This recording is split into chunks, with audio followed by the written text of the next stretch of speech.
Hello everyone, welcome to Unacademy. मैं हूं प्रियंका उपाध्याय और आप सभी लोगों का स्वागत है आज के सेशन में।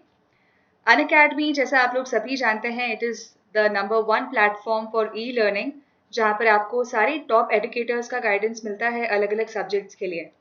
Now it is a one stop solution जहां पर आपको कई कैटेगरीज या रादर अगर हम एमपीपीएससी व्यापम की बात करें तो उससे रिलेटेड जितने भी सब्जेक्ट्स प्री में मेंस में पूछे जाते हैं उसके स्ट्रक्चर्ड क्लासेस आपको यहाँ पर अवेलेबल मिलते हैं। ठीक है, special classes, live classes, doubt clearing sessions, mock test, weekly quiz, monthly quiz, सारी चीज़ें एक ही स्टॉप या रादर एक ही पॉइंट पे आपको यहाँ पर मिल जाएगी, that is at Unacademy. जहाँ पर आपको फ्री मॉक टेस्ट सीरीज का भी जो प्रोविजन है वो मिलता है। जस्ट आपको रजिस्टर करना पड़ेगा और उससे आपको सारे जो मॉक टेस्ट सीरीज हैं जो अन अकेडमी के द्वारा रोल आउट किए जाते हैं उसमें आप अपियर हो सकते हो। नाउ ये जो टेस्ट सीरीज है, जो भी आपका पेपर आप देंगे वो इवेलुएट किया जाता है सारे टॉपर्स के द्वारा। जो भी टॉपर्स रहे हैं पिछले एमपीपीएससी एग्जाम्स के, वो पूरा इवेलुएशन करते हैं आपके पेपर्स का, जिससे कि आपको एक आइडिया लगता है कि कहाँ पर आपकी गलती हो रही है या कहाँ या कौन सा सब्जेक्ट है जिस पर आपको और ज़्यादा वर्क करना है। ठीक है, तो ये कुछ सीरीज हम लोग बात कर सकते हैं, मॉक टेस्ट सीरीज है जो कि लॉन्च की जाती हैं अलग अलग टाइम पे अन अकेडमी के द्वारा। सो आपको जस्ट जो एमपीपीएससी का जो एमपीपीएससी व्यापम का जो चैनल है अन अकेडमी का, उसको सब्सक्राइब करना है ताकि आप लोगों को नोटिफिकेशंस मिलते रहेंगे। मेरे बारे में अगर मैं आपको बताऊं तो अन अकेडमी पर मैं भी आप लोगों के लिए लाइव क्लासेस कंडक्ट करती हूँ फॉर वेरियस सब्जेक्ट्स। व्यापम की अगर हम बात करें तो इंग्लिश के लिए काफ़ी सारे लेक्चर्स आप मेरे देख सकते हैं अन अकेडमी पर। और एमपीपीएससी में प्री और मेंस दोनों के लिए जो आपका पेपर 3 और पेपर 4 वाला पार्ट है, स्पेशली मेंस की मैं अगर बात करूं तो जीएस पेपर 3 एंड 4 जो पूरे कंप्लीट यूनिट्स है वो मेरे द्वारा कवर किए जा रहे हैं, जिसके कई सारे कोर्सेस अभी चल भी रहे हैं। ठीक है, ये एक मेरा पेपर 3 का कोर्स है जो कि अभी 2020 सिलेबस के अकॉर्डिंग अभी फॉर्म किया हुआ है और इसका टाइम रहता है सुबह 11 से 12 बजे तक। उसके अलावा जीएस पेपर 4 का ये एक कोर्स है जो कि बनाया हुआ है। इसमें भी 19 और 20 सिलेबस के अकॉर्डिंग पूरा कवरेज है, जिसमें हम लोग केस स्टडीज के बारे में बात करते हैं, आंसर राइटिंग किस तरीके से करनी है उसके बारे में बात होगी, टॉपिक से रिलेटेड जितने भी पुराने क्वेश्चंस पूछे गए हैं लास्ट ईयर पेपर्स में, पूरा एक इवैल्यूएशन का हम लोग इवैल्यूएशन जो है वो करते हैं क्लासेस में। और एक आइडिया आप लोगों को मैं बताती हूँ कि किस तरीके से आप लोगों को अपने आंसर्स फॉर्म करने हैं यहाँ पर। ठीक है, उसके अलावा थिंकर्स वाला एक सॉरी पोर्शन है जो कि जीएस पेपर 4 का एक बहुत ही इंपॉर्टेंट पार्ट है। तो उसका एक कोर्स चल रहा है यहाँ पर जिसका टाइमिंग रहता है शाम को 5 से 6 बजे तक। ठीक है, मई मंथ में भी हम लोग अभी कुछ कोर्सेज लॉन्च करने वाले हैं related to ethics and integrity, जो कि आपका पेपर 4 का पार्ट है। ये अगेन एक कोर्स चल रहा है related to environment education which is GS paper 3। ठीक है, अभी 2020 के सिलेबस अकॉर्डिंग आपने देखा होगा कि कुछ नए टॉपिक्स अभी हमारे एड ऑन हुए हैं, जैसे इन्वायरमेंट एजुकेशन है, मास अवेयरनेस प्रोग्राम्स हैं। ठीक है, आपके कुछ पॉलिसीज एंड प्रोग्राम्स के बारे में बताया, मतलब पढ़ना है हमें रिलेटेड टू एनवायरमेंट। तो वो पूरा एक कवरेज, पूरा एक जो सिस्टमैटिक कंपाइल्ड मटेरियल है वो मैंने इस कोर्स में आप लोगों के लिए प्रेजेंट किया है। ठीक है, इसका टाइमिंग रहता है दिन में 3 से 4 बजे तक। तो ऐसे करके 11 से 12, दिन में पौने 1 से पौने 2 मेरी स्पेशल क्लासेस भी रहती है, जिसमें मैं आप लोगों के लिए कुछ प्रैक्टिस सेट लेकर आती हूँ related to English, environment, computers, miscellaneous subjects. ठीक है, तो वो पूरा हमारा एक क्विज पार्ट रहता है। उसके बाद में 3 से 4 बजे तक हमारी इन्वायरमेंट की क्लास रहती है, 5 से 6 एथिक्स, और फिर 8 बजे आप लोगों के लिए करंट अफेयर्स का सेशन रहता है। सो प्लीज़ आप लोग मुझे अन अकेडमी पे फॉलो करें ताकि जो भी मेरे कोर्सेज अभी आने वाले हैं मई मंथ में और उसके बाद भी, उनका नोटिफिकेशन आप लोगों को मिलता रहेगा। ठीक है, अब ये सारे जितने भी कोर्सेज के बारे में मैंने बात की, ये सारे प्लस पे अवेलेबल हैं।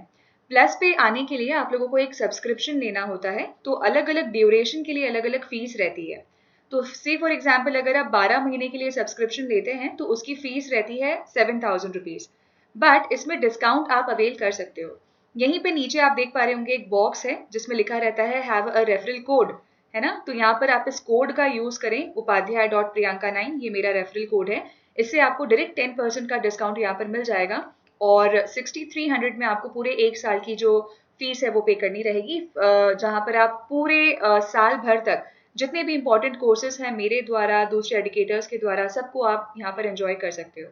यहाँ पर mock test series, weekly quizzes, monthly quizzes, discussion forums, सारी चीज़ें आपके पास में, तमाम चीज़ें जो है वो अवेलेबल रहेंगी on this plus platform. Unacademy बहुत सारे सेलिब्रिटीज़ का भी वीडियो रोल आउट करता है, जैसे अभी रिसेंटली हमने किरण बेदी जी का एक सेशन रखा था अनअकैडमी पे। अनुष्का शर्मा, विराट कोहली, इनके कुछ स्पेशल लेक्चर्स होते हैं अनअकैडमी पे, जहाँ पर ये लोग अपना एक्सपीरियंस शेयर करते हैं, अपनी स्ट्रैटेजीज बताते हैं कि किस तरीके से हम एक्सेल कर सकते हैं लाइफ में। ठीक है, तो टाइम टू टाइम आपको वीकेंड्स पे या कभी कभी से मंथ वाइज कुछ जो सेलिब्रिटीज होते हैं या सिविल सर्विसेज के फील्ड में जो लोग जुड़े हुए हैं, कुछ टॉपर्स के इंटरव्यू और ऐसे काफ़ी सारे जो इंपॉर्टेंट पर्सनालिटीज़ हैं, उनके द्वारा जो है लेक्चर्स आप देख सकते हो अनअकैडमी पे। सो प्लीज़ आप अनअकैडमी को ज्वाइन करें and make your self a part of this brand. ठीक है, ताकि आपकी एक बहुत ही सिस्टमैटिक और बढ़िया वाली जो प्रिपरेशन है वो चालू हो जाएगी। यूट्यूब में आप मेरी क्लासेस एंजॉय कर सकते हैं रात को 8 बजे। डेली हम लोग जो करंट अफेयर्स का जो सेशन है ये मेरा रहता है यूट्यूब पे, जहाँ पर ये 20 to 25 मिनट्स का जो भी सेशन है इसको हमने डिवाइड किया हुआ है 3 सेगमेंट में। पहले के कुछ टाइम तक हम लोग 10 क्वेश्चंस के बारे में डिस्कस करते हैं, पूरे दिन के जितने भी इंपॉर्टेंट करंट अफेयर्स है उसके बारे में डिस्कस करते हैं। सेकेंड जो पार्ट रहता है वो रहता है मैप का।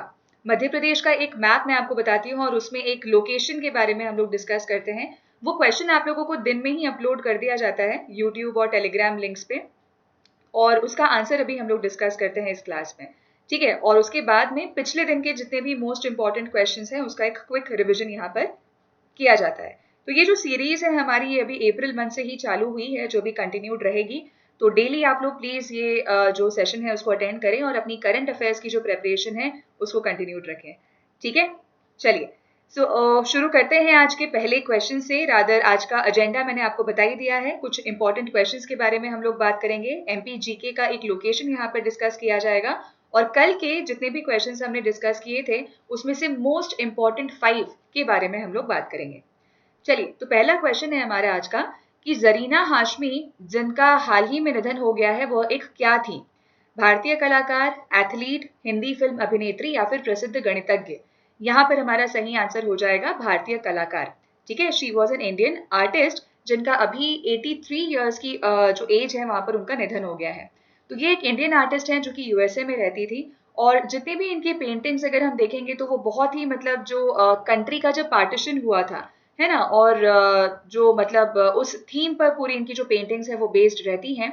इनके जो फादर हैं शेख अब्दुल राशिद, ठीक है, वो प्रोफेसर रहे हैं हिस्ट्री के इन अलीगढ़ मुस्लिम यूनिवर्सिटी, जहाँ से जरीना ने भी अपना एजुकेशन कंप्लीट किया है। उन्होंने मैथ्स की जो पढ़ाई है वहाँ से एएमयू से की है, और 21 साल में इनकी जो शादी है वो हो गई थी साद हाशमी से, जो कि फॉरेन सर्विस में एक ऑफिशियल थे। ठीक है, सो काफी एक ये प्रख्यात लेडी हैं हु वाज जरीना हाशमी। तो काफी एब्स्ट्रैक्ट इनकी पेंटिंग्स थी, and as I told you कि बहुत थीमेटिक पेंटिंग्स इनकी देखी जाती थी, जहाँ पर जो आपका वुड ब्लॉक प्रिंटिंग होता है या जो नक्काशी होती है उसकी श्रृंखला में सबसे ज्यादा ये जानी जाती हैं। So she was Zarina Hashmi जिनका अभी रिसेंटली निधन हुआ है। She is the lady. Second question है कि उड़ीसा उच्च न्यायालय के 31वें मुख्य न्यायाधीश के रूप में निम्नलिखित में से किसने शपथ ली है?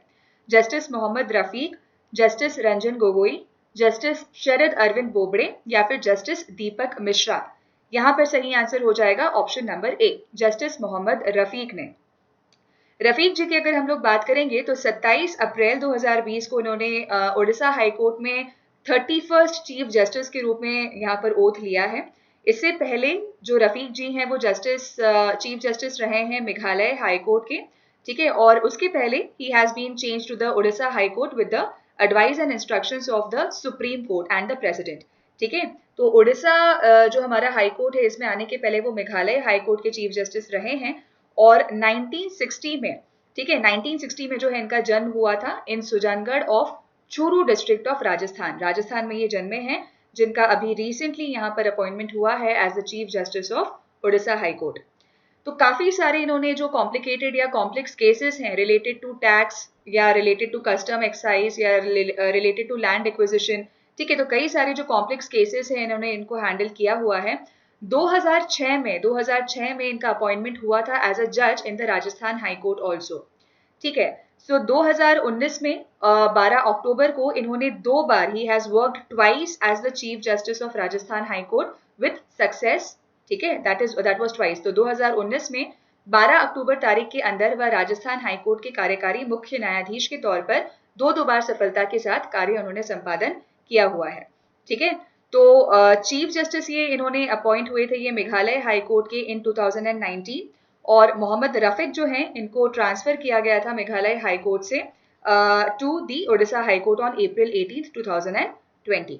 ठीक है, सो यहाँ पर हम देख सकते हैं जस्टिस मोहम्मद रफीक, जिनको यहाँ पर ओथ दिलवाई जा रही है as the chief justice of the Odisha high court.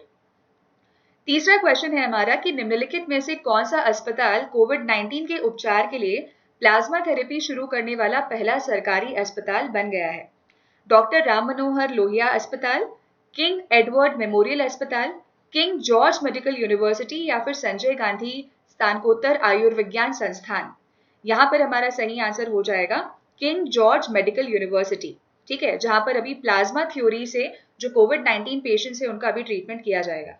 ठीक है, तो उत्तर प्रदेश में ये मेडिकल यूनिवर्सिटी है जहां पर ये पहला गवर्नमेंट हॉस्पिटल है पूरे कंट्री में जिन्होंने प्लाज्मा थ्योरी का जो ट्रीटमेंट मेथड है वो भी चालू किया है कोविड पेशेंट्स को ट्रीट करने के लिए।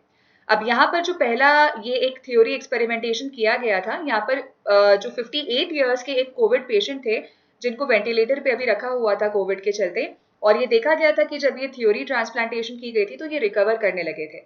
ठीक है, और अगर ऐसा हो जाता है, अगर कुछ केसेस में ये सक्सेस रेट बढ़ जाता है कि प्लाज्मा थ्योरी से कोविड पेशेंट्स रिकवर कर पा रहे हैं, तो एक काफ़ी बड़ी हेल्प हो जाएगी इंडिया में या रादर दूसरे नेशंस में भी जहाँ पर इस थ्योरी ट्रांसप्लांटेशन के थ्रू हम लोग कोविड पेशेंट्स को बचा सकते हैं या उनको रिकवर कर सकते हैं। ठीक है, सो बेसिकली क्या होता है, अगर हम लोग इस प्लाज्मा थ्योरी की बात करें तो कोई भी पेशेंट जब कोविड से अफेक्टेड होकर रिकवर हो चुका है तो उनका जो इम्यून है बॉडी का, उनकी जो एंटीबॉडीज है ब्लड में वो बहुत लाइक इट रिकवर्स। ठीक है, एंटीबॉडीज उनकी बॉडी की यूज की जाती है टू द पर्सन जो कि अभी अफेक्टेड है कोविड-19 से, तो वो इम्यून जो है वो ट्रांसफर हो जाता है किसी दूसरे व्यक्ति में जो कि कोविड से अभी जूझ रहा है, एंड उनकी रिकवरी रेट जो है वो बढ़ जाती है। तो ये कहलाता है आपका प्लाज्मा थेरेपी, जहां पर ऑलरेडी एक कोविड अफेक्टेड व्यक्ति जो ठीक हो चुका है उनकी एंटीबॉडीज का ट्रांसप्लांटेशन या जो ट्रांसफर है वो कर दिया जाता है उस व्यक्ति में जो कि अभी रिकवरी स्टेज पे नहीं आया है। ठीक है, so this is the method that is started in Uttar Pradesh. Okay, fourth question, भारतीय विमानपत्तन प्राधिकरण को निम्न में से किस हवाई अड्डे को 3 स्तरीय अपग्रेड किया गया है? सलेम हवाई अड्डा, तुत्तुकुड़ी एयरपोर्ट, चेन्नई अंतरराष्ट्रीय हवाई अड्डा या फिर वेलोर हवाई अड्डा। तो यहाँ पर हमारा आंसर हो जाएगा तुत्तुकुड़ी एयरपोर्ट। ठीक है, इसको हम लोग तुतिकोरिन एयरपोर्ट भी बोलते हैं, जो कि आपका लोकेटेड है near the coast of bay of Bengal, और उसको लेवल 3 तक अभी अपग्रेड जो है वो कर दिया गया है। नाउ यहाँ पर इसको लेवल 3 पे अपग्रेड करने का मतलब ये है कि जो फ्लाइट्स का आवन जावन है या जो टेक ऑफ एंड लैंडिंग वाला पार्ट रहेगा, मतलब नंबर ऑफ फ्लाइट्स हम कह सकते हैं कि यहाँ पर अभी बढ़ जाएगी, जिससे कि जो रेवेन्यू है इस एयरपोर्ट का वो बढ़ जाएगा ऑटोमेटिकली।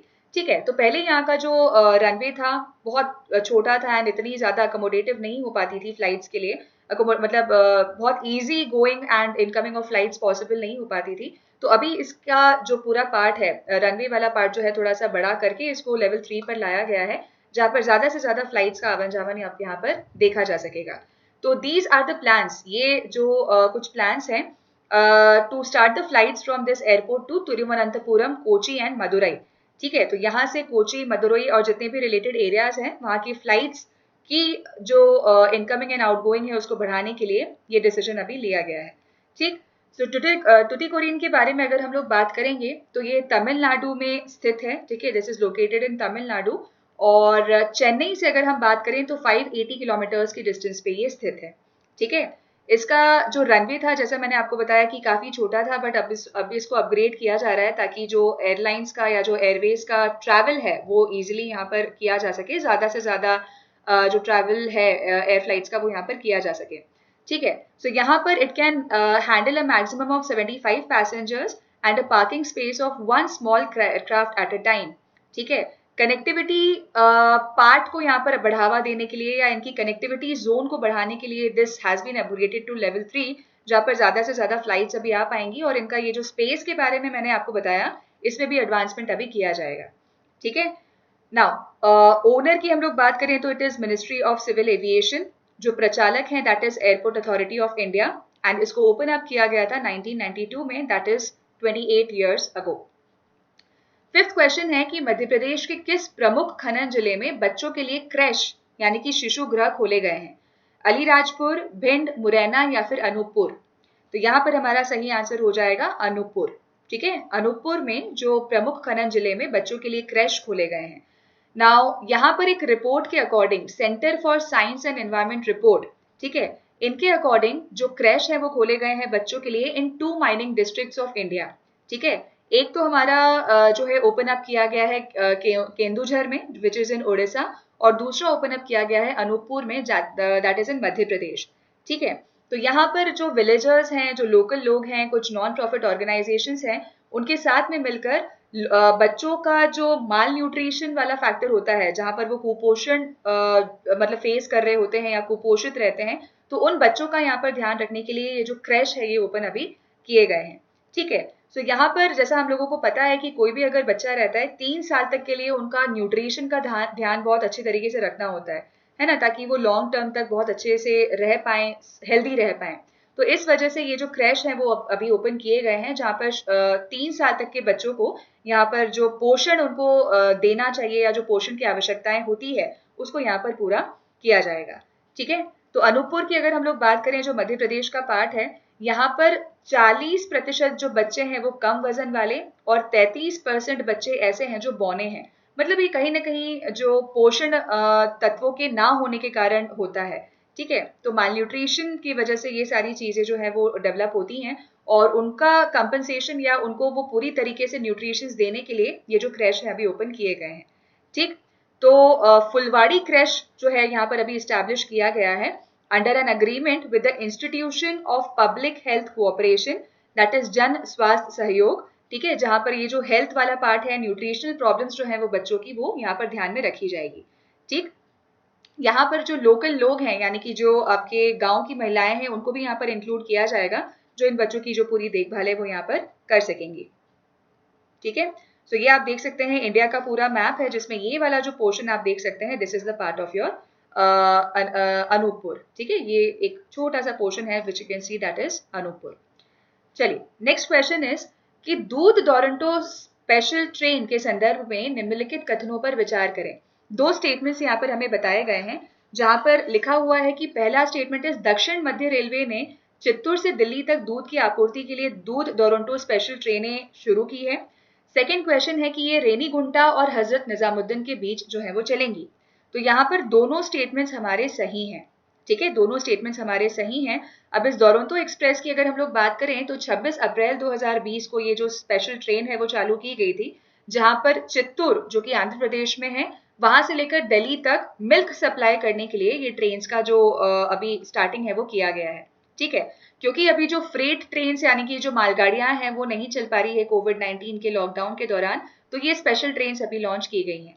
ठीक है, और ये रन कहाँ से करेंगी? जो रेनीगुंटा और हजरत निजामुद्दीन के बीच में ये चलेंगी, जहां पर पहला ये एक ऐसा स्पेशल ट्रेन है जो कि दूध का सप्लाई करेगा इन 2 जगहों के बीच में।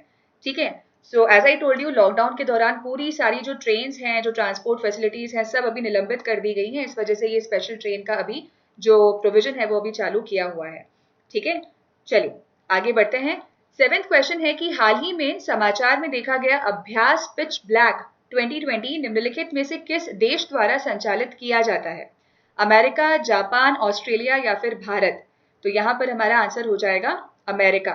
ठीक है, जो न्यू एक्सरसाइज पिच ब्लैक, मतलब ये हमारी मिलिट्री एक्सरसाइजेज होती हैं जो इंडिया और कोई भी दूसरे नेशन या कोई भी 2 कंट्रीज के बीच में की जाती हैं।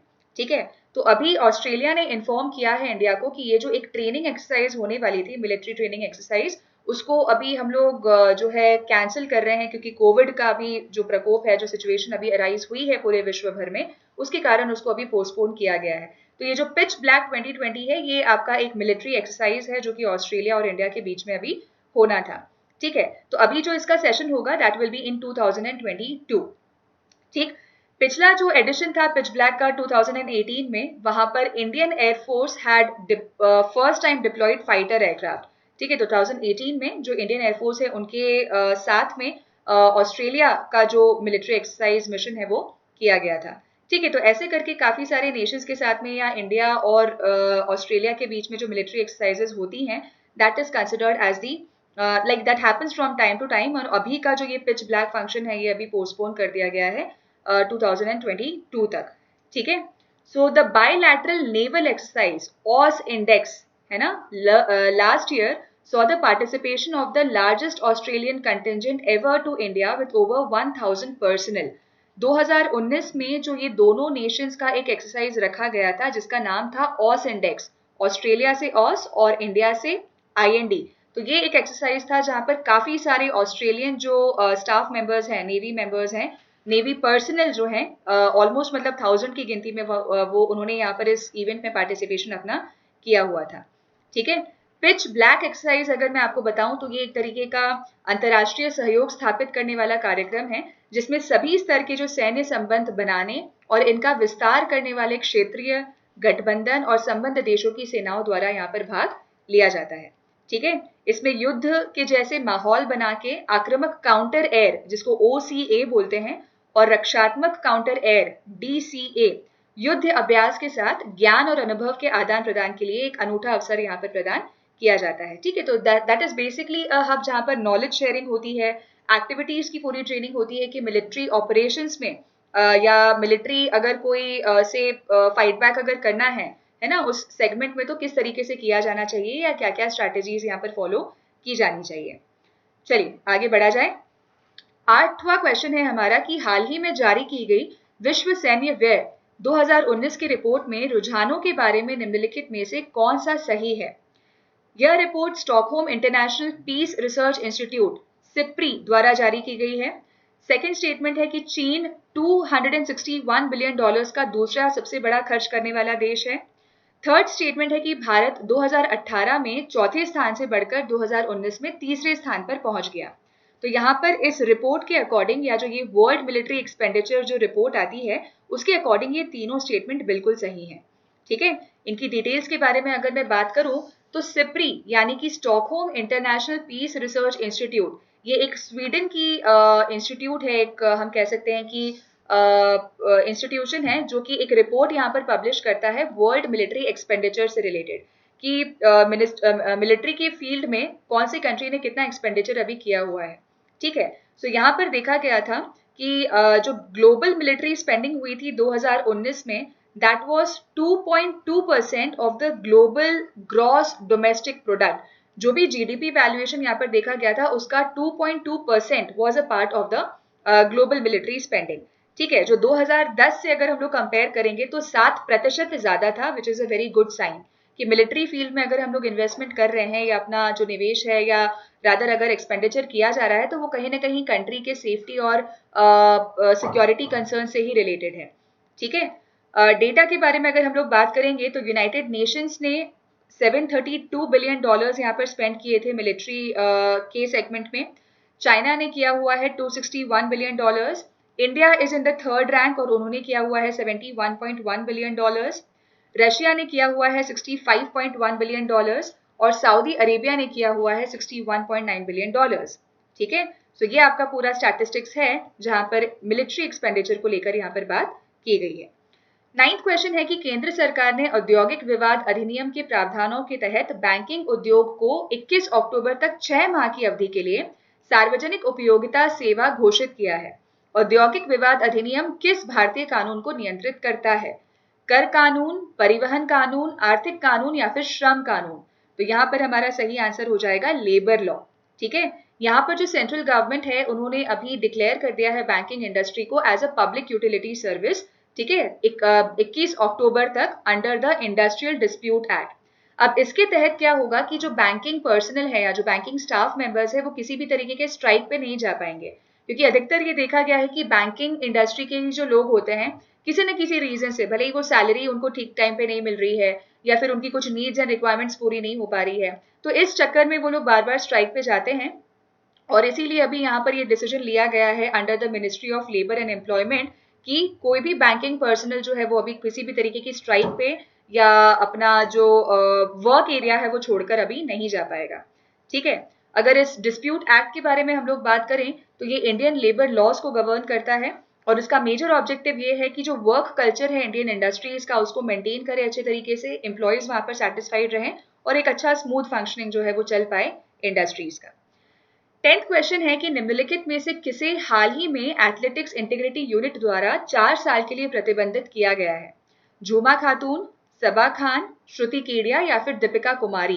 तो यहाँ पर हमारा आंसर हो जाएगा ऑप्शन नंबर ए, झूमा खातून जो है उनको यहाँ पर अभी 4 साल के लिए प्रतिबंधित किया गया है।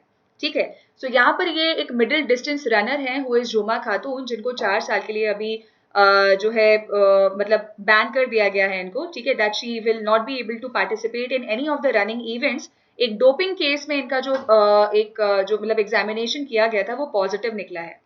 हुआ ये था कि जो नेशनल इंटर स्टेट चैंपियनशिप थी 2018 में गुवाहाटी में, वहां पर इनका जो डोपिंग टेस्ट है वो नेगेटिव आया था। उसके बाद में नेशनल इंटर स्टेट जो चैंपियनशिप हुई थी अगेन गुवाहाटी में, उन्होंने 1500 मीटर्स और 5000 मीटर्स दोनों में ब्रॉन्ज मेडल जीता है ना। तो ये थोड़ा सा सस्पेशन में आया कि ये कैसे हो सकता है, मतलब एट अ स्ट्रेच 1500 और 5000 मीटर्स में दोनों में ब्रॉन्ज मेडल लेकर आना, तो ये सस्पेक्ट था लोगों को कि यार हो सकता है कि डोपिंग या इन्होंने कुछ ऐसा ड्रग कंज्यूम किया हो जो कि लिस्ट मतलब जो नहीं कंज्यूम किया जाना चाहिए किसी भी स्पोर्ट्स पर्सन के द्वारा, विच इज इलीगल। ठीक है, फाइनली जब इनका एक टेस्ट किया गया था कनाडा की एक लेबोरेटरी में, तो वहां पर इसका जो रिजल्ट है वो पॉजिटिव आया था, जिसकी वजह से इनको 4 साल के लिए अभी बैन कर दिया गया है। ठीक है, so she is Jhuma Khatun who has been banned for 4 years। World anti doping agency के बारे में हम लोग बात करेंगे तो 1999 में इसकी स्थापना हुई थी। इसका हेडक्वार्टर्स है मॉन्ट्रियल कनाडा में। जो डायरेक्टर जनरल हैं इसके, उनका नाम है ओलिवियर निगली, और जो प्रेसिडेंट है उनका नाम है विटोल्ड बैंका। ठीक है, so this is the detail related to world anti doping agency. Now second segment में आते हैं, तो ये एक मैप का क्वेश्चन आप लोगों को दिया हुआ था मॉर्निंग में, जिसका आंसर मैं अभी आप लोगों के साथ में शेयर करूंगी। ये जो लोकेशन हमें दिख रही है मैप में, ये डिनोट करती है किसको? ये डिनोट करती है बालाघाट डिस्ट्रिक्ट को। ठीक है, तो बालाघाट डिस्ट्रिक्ट में ही ये खदान है जिसका नाम हमें बताना है, और यहाँ पर हमें 2 हिंट ये दी हुई है कि यह मैग्नीज की प्रसिद्ध खदान है और यह एशिया की सबसे बड़ी मैग्नीज खदान है। तो यहाँ पर इसका आंसर क्या हो जाएगा? इसका आंसर है भरवेली। ठीक है, जो भरवेली हमारा मैग्नीज डिपॉजिट है वो है बालाघाट डिस्ट्रिक्ट में, जहां पर बहुत जो एक काफी बड़े स्ट्रेच में ऑलमोस्ट 77,000 हेक्टर्स में पूरा मैग्नीज ओर का डिपॉजिट्स यहाँ पर पाया गया है। अंडरग्राउंड माइनिंग यहाँ पर होती है। ठीक है, मध्य प्रदेश की अगर मैं बात करूं तो यहाँ पर जो अच्छे खासे मैग्नीज डिपॉजिट्स हैं वो कहाँ पर देखे जाते हैं? बालाघाट तो है ही, उसके अलावा छिंदवाड़ा और झाबुआ डिस्ट्रिक्ट्स हैं ऐसे जहाँ पर काफी ज्यादा आपको मैग्नीज डिपॉजिट्स देखने को मिलता है। ठीक है, ऑलमोस्ट हम लोग कह सकते हैं कि 24 मिलियन टन का यहाँ पर रिजर्व्स इन सारी एरियाज में देखा जाता है, जो कि पूरे नेशनल रिजर्व का 14% है। ठीक है, तो पूरे एशिया का ये सबसे बड़ा जो मैग्नीज खदान है दैट इज भरवेली। ओके, सो अब आते हैं हमारे आखिरी सेगमेंट की तरफ, जहां पर हम लोगों को क्विकली एक बार जो कल के क्वेश्चंस हैं उसका एक रिवीजन करना है। पहला हमारा क्वेश्चन था कि किसने लेह नई दिल्ली के लिए हाइड्रोजन ईंधन बस और कार परियोजना शुरू की है? तो इसका आंसर हो जाएगा national thermal power corporation, NTPC. ठीक है, जहां पर इन्होंने अभी 10 हाइड्रोजन फ्यूल सेल वाली गाड़ियां यानी कि बसेस और कार अभी लेह में और दिल्ली में यहाँ पर अभी इन्होंने चालू किया है, क्योंकि इन्वायरमेंट को ध्यान में रखते हुए या इन्वायरमेंटल पोल्यूशन को ध्यान में रखते हुए ये हाइड्रोजन बेस्ड अभी गाड़ियां यहाँ पर चालू की हैं, जिसमें से किसी भी तरीके का कार्बन एमिशन नहीं होगा और बहुत ही एक प्योर इन्वायरमेंट हम लोग एंजॉय कर सकते हैं with the use of this hydrogen fuel buses and cars. Second question था कि कार्यस्थल पर सुरक्षा एवं स्वास्थ्य विश्व दिवस कब मनाया जाता है? तो ये मनाया जाता है कब? ये मनाया जाता है 28 अप्रैल को। यहाँ पर ये अवेयर करने के लिए कि इंडस्ट्रीज में या जितने भी कॉर्पोरेट्स हैं वहां पर लोगों को क्या क्या चैलेंजेस फेस करने पड़ते हैं। जितने भी वर्कर्स हैं वो किसी अगर इंडस्ट्रियल लोकेशन में काम कर रहे हैं तो उनको क्या क्या चैलेंजेस, किस तरीके के एक्सीडेंट्स, किस तरीके की डिजीजेस उनको जो है होती हैं, या एक उस बारे में बताने के लिए, लोगों को अवेयर करने के लिए ये एक सुरक्षा एवं स्वास्थ्य विश्व दिवस जो है वो मनाया जाता है 28 अप्रैल को। ठीक है, चलिएगा। तीसरा क्वेश्चन है कि किस संस्थान ने विलोकना नामक एक एआई कृत्रिम बुद्धिमत्ता आर्टिफिशियल इंटेलिजेंस शब्दार्थ खोज इंजन विकसित किया है? तो यहाँ पर इसका आंसर हो जाएगा IITM केरला।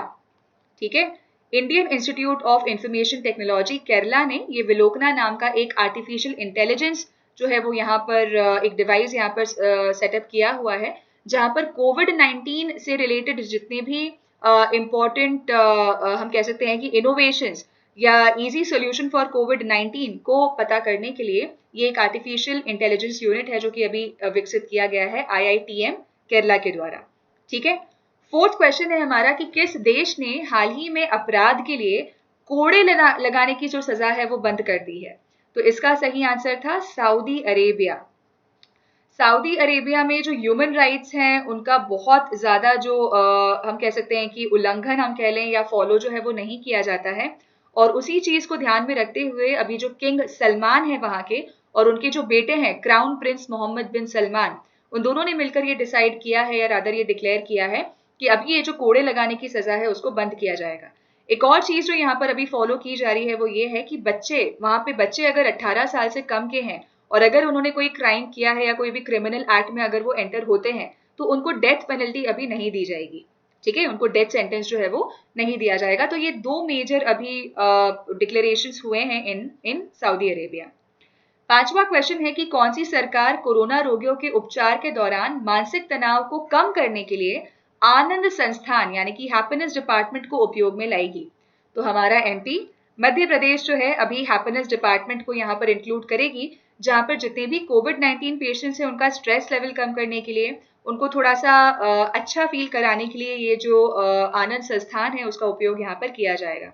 इसके साथ साथ में जितने भी हमारे स्वास्थ्य कर्मी हैं, जितने भी हमारे दूसरे कर्मी दल हैं जो जुटे हुए हैं अभी कोविड-19 में सबकी रक्षा करने के लिए, सबका एक ट्रैकिंग एंड ट्रेसिंग करने के लिए, वहां पर भी ये हैप्पीनेस डिपार्टमेंट का जो है उनको थोड़ा सा स्ट्रेस आउट करने के लिए या स्ट्रेस रिलीव करने के लिए उनका इन्वॉल्वमेंट यहाँ पर देखा जाएगा। ठीक है, so that is in Madhya Pradesh. So guys, ये कुछ इंपॉर्टेंट हमारे क्वेश्चंस थे आज के, जहां पर हम लोगों ने 28 अप्रैल 29 अप्रैल का पूरा जो कॉम्पोजिट करंट अफेयर्स वाला पार्ट है वो कवर किया है। आई होप आप लोगों को क्वेश्चंस इंटरेस्टिंग लगे होंगे और एक पूरे दिन का जो इम्पोर्टेंट न्यूज स्ट्रक्चर है वो अभी हम लोगों ने यहाँ पे डिस्कस किया है। हम लोग कल इसी टाइम पे मिलेंगे वापस। प्लीज आप लोग डेली बेसिस पे ये लेक्चर्स अटेंड करें ताकि आपका करंट अफेयर्स वाला जो पूरा पोर्शन है वो पैरेलली चलता रहेगा आपके दूसरे सब्जेक्ट्स के साथ, मतलब उसकी प्रेपरेशन जो है वो कंसिस्टेंटली चलती रहेगी। ठीक है, please follow me on Unacademy also and we'll meet tomorrow at the same time. Thank you. Jai Hind.